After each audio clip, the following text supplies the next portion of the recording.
And staying on cricket, with the series already lost, the West Indies women will look to avoid a series whitewash against South Africa's women when the teams meet in the fifth and final one-day international at the Sir Vivian Richards Stadium in Antigua on Thursday. The Caribbean women lost the fourth match by 8 wickets on Monday, handing the visitors their first ever series win in the Caribbean.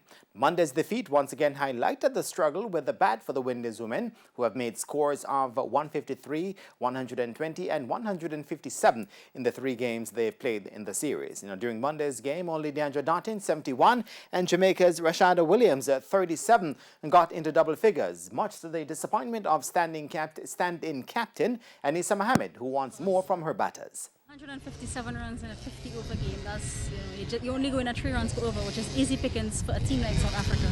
So I think our players need to step up and put some runs on the board for us. But having said that, I thought that Williams and Dartin played really well today. But again, they need that support. They need someone else or a couple others to step up and stay there with them. And it's not only the batters that Mohammed wants more from, as the captain wants more commitment in the field.